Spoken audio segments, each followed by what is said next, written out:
हाय, आज जो मैं आप सबके सामने कहानी लेके आई हूँ वो है ब्राज़ील देश की। ब्राज़ील एक सदस्य देश है हमारे जी20 समूह का। उसकी लोक कथा है अमेज़न, जो वन वर्षा वन के लिए भी प्रसिद्ध है, उससे जुड़ा हुआ है। उस वन वर्षा वन में एक रहस्यमयी आत्मा रहा करता था, जिसका नाम था कुरूपिरा। वो बहुत ही अच्छा था और सबकी रखवाला करता था।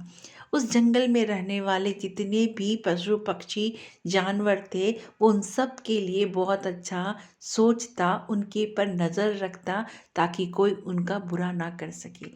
कुछ दिनों के बाद ऐसी बात होती है कि कुछ लोग उस जंगल में आते हैं, उस घने जंगल में जहाँ दिन में भी हाथी नहीं दिखाई देती, जहाँ दिन में भी रोशनी नहीं आती, उस समय आते हैं और पेड़ों को काटना शुरू करते हैं, जंगलों को नुकसान करना शुरू करते हैं। ये चुपचाप कुरूपीरा देख रहा होता है। उसे बहुत तेज गुस्सा आता है ये देख करके। वो क्या करता है, उन सब के सामने अचानक से आंधी ले आता है, काले घने बादल ले आता है, जोर जोर से हवाएं चलने लगती हैं। वो सब के सब रास्ता भटक जाते हैं, उनको ये नहीं पता चलता कि कहाँ से उनको जाना है, घबरा जाते हैं। जब उनकी स्थिति बुरी हो जाती है, तब कुरूपीरा उनके सामने प्रकट होता है और कहता है, ये सब मैंने किया है।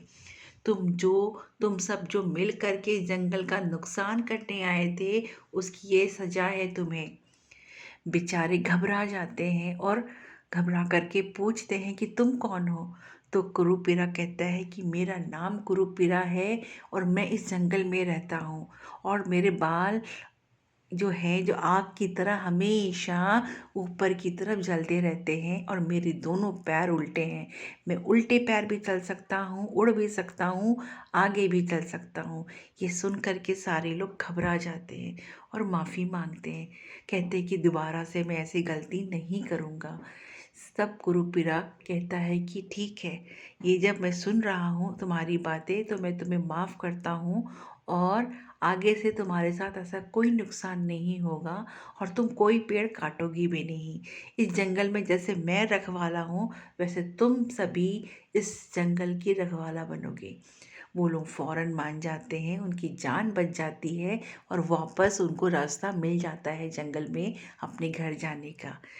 हेलो दोस्तों, good morning, have a nice day. मैं फिर से वेलकम करती हूँ आपको अपने इस यूट्यूब चैनल अर्चना's तुलिका आर्ट पे। ये कहानी आपके सामने जो लाई हूँ, ब्राज़ील की लाई हूँ। मैंने पहले भी कहा, लोक कथा किसी भी देश का हो, लेकिन उसकी आत्मा एक जैसी होती है। उसमें वही बात होती है जो हमारे देश में की जाती है, जैसे कि जंगल बचाओ, वृक्ष बचाओ, वातावरण साफ रखो। हम सभी आजकल ये बात करते हैं। तो सोचिए, उस समय भी ये बात हुआ करती थी, और शायद हम तभी समझ पाएंगे जब हमारे साथ भी कुछ ऐसा हो, है ना। Thank you very much, have a nice day. Please like and subscribe.